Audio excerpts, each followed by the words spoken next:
बचाएका चिनिया रेशम सन्त्याले आउनेछन् र बल आउने छैन।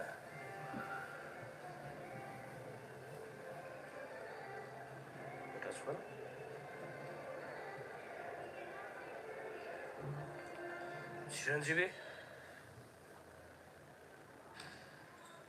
आएका छन् यहाँ, कम्फर्ट पनि छैन, स्म्यास पनि गर्नेछन् यहाँ रविन नगरकोटीले।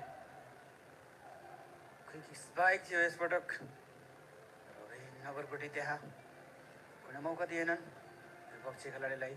बलरामको पनि सेटअप तारिफ योग्य थियो। रविनको सर्भिस थियो त्यहाँ। हो प्रेम प्रसाद गौतम चलाक प्रेम प्रसाद यसपटक चलाकीपूर्ण प्लेसिङ गरिदिएका छन् यहाँ रिबाउन्ड पाएको बललाई।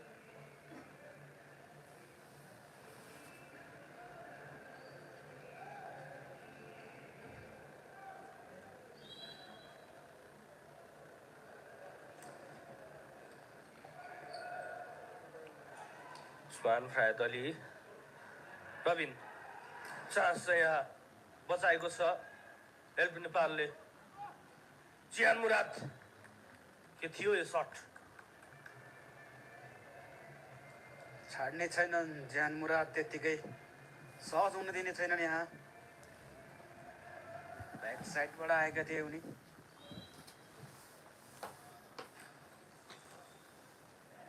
बलराम गुरुङ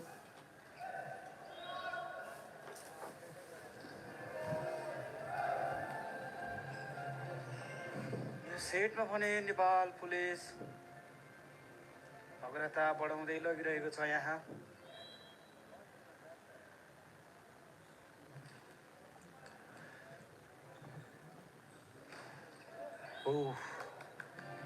उस्मान फरियाद अली, उस्मानको स्ट्राइक थियो यसपटक।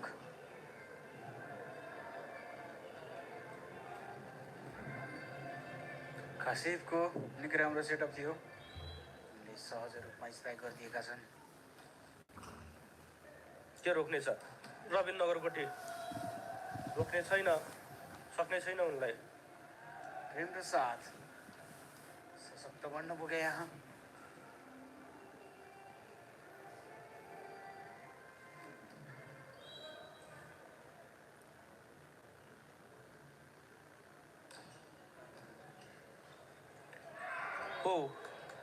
प्लेसिङ कासिफ चलाक बन्न पुगे यहाँ। के चलाकीपूर्ण मनिष मानन्दर स्ट्राइकको लागि जम्प गरेका थिए। प्रेम प्रसाद पनि आज यो सेटमा बलियो भएर आइरहेका छन्। नेपाल सम्भावना त छ यो टोलीको अब कमब्याक गर्ने, तर निकै ढिला भइसकेको छ।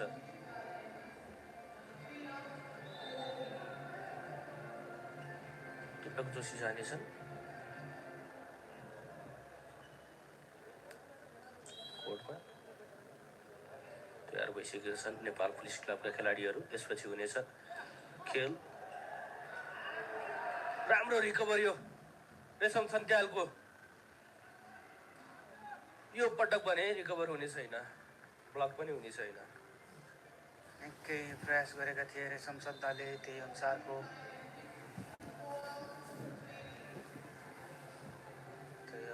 बल रिकभर हुँदै विपक्षीको कोर्टमा पुगेको थियो।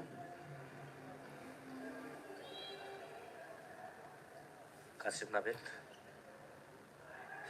सहज, यो पटक पनि पुनः चान्स यहाँ।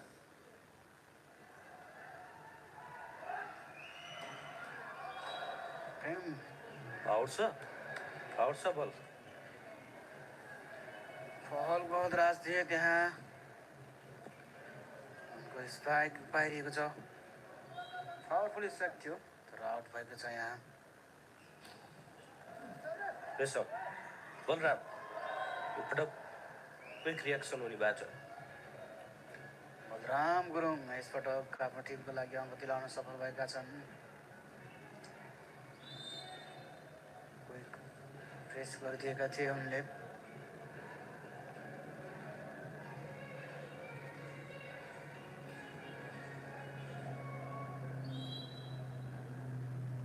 बलराम गुरुङको सर्भिस यो पटक चिरञ्जीवी खड्का चिरञ्जीवीलाई त्यति सहज थिएन तर उनले प्रयास गरेका थिए। अझै 5 अङ्कको अग्रता छ यहाँ नेपाल पुलिस क्लबलाई यो सेटमा। फोहल पटक उस्मान फयाद अली आउनेछन् कि कमब्याक गर्ने मौका हुनेछ यहाँ। उस्मानलाई रोक्न त्यति सहज छैन। यसअघिका 2 सेटमा पनि निकै कठिन भएको थियो नेपाल पुलिसलाई। मोमेन्टम लुज गर्दैछ नेपाल पुलिस क्लब बिस्तारै।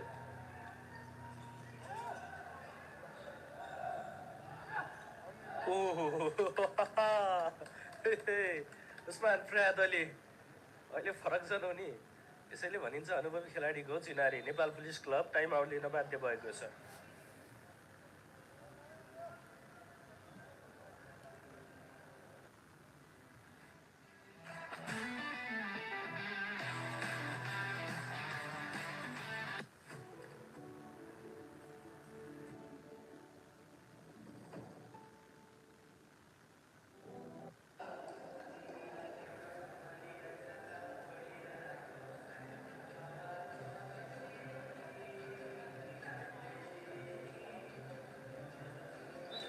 टाइम आउट सकेको छ। मात्र 3 अङ्कको अग्रता नेपाल पुलिस क्लबको। एक समयमा 7 अङ्कको अग्रता थियो टोलीलाई। त्यसपछि हुने खेलको लागि तयार नेपाल पुलिस क्लबका खेलाडीहरू। राम्रो छ डान्स। पहल आउट हुनेछ बल। मात्र 2 अङ्कको अग्रता अब नेपाल पुलिस क्लबलाई। लय घुमाइरहेको छ नेपाल पुलिस। अग्रता जोगाइरहन निकै कठिन भइरहेको छ यहाँ। जनमुराद इन्छ खेलमा रोमाञ्चकता। 7 अङ्कको अग्रता भइरहेको समयमा अब यहाँ हेल नेपाल अग्रता लिने खोजिरहेको छ। यहाँ मात्र 1 अङ्क अब आवश्यक बराबरी गर्नको लागि। सहज रूपमा अघि बढिरहेको यो खेललाई नेपाल पुलिस क्लब निकै दबाब लिइरहेको छ। यो पटक चान्स हुन सक्छ। इन्छ अब 2 अङ्क आवश्यक यो टोलीलाई।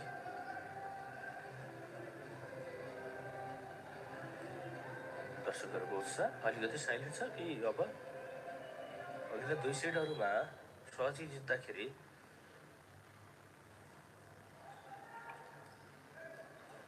अवसर आएको छ। अब यहाँ पुलिसलाई रेशम सन्थ्याल त्यति राम्रो स्पाइक हुन सकेन। इजी प्लेस गरिदिएका थिए उनले। उस्मान यसपटक गल्ती गर्न पुगेका छन्। सेट पोइन्ट यहाँ मात्र 1 अङ्क आवश्यक। टाइम आउट लिनेछ टिपटप खेल नेपालले।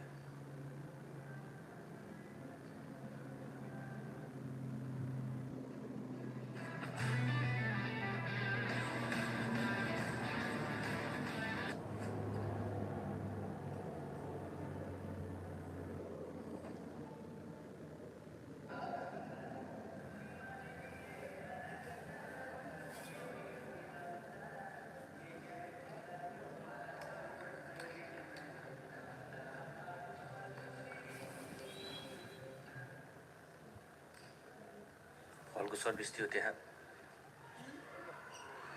चान्स छ नेपाल पुलिस क्लबलाई। रेशमबिक गल्ती गर्न पुगे यहाँ। चान्सलाई सदुपयोग गर्न सकेनन् उनले।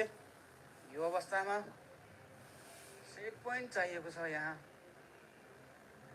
नेपाल पुलिस क्लबलाई।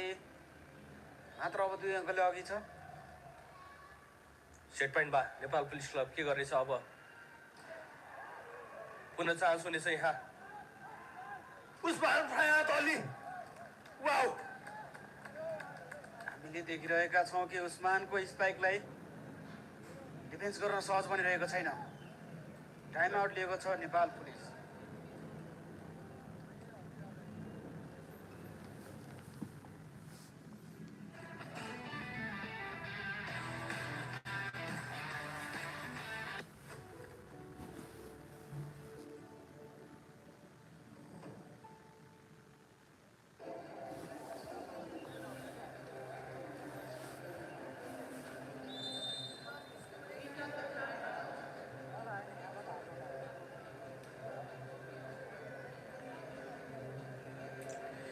मात्र 1 अङ्कको आवश्यक। सेट जित्नको लागि 2 अङ्कको आवश्यक। खेलमा फर्किनको लागि चिन्जे विकेटका स्प्यास गरिदिएका छन् रविन्द्र नगरकोटीले। आउनेछ अङ्क यहाँ नेपाल पुलिस क्लबलाई। सेट जितेको छ एउटा, लगातार 2 सेट जितेको थियो हेल्प नेपालले र तेस्रो सेटमा नेपाल पुलिस क्लबले जितेको छ। अब 25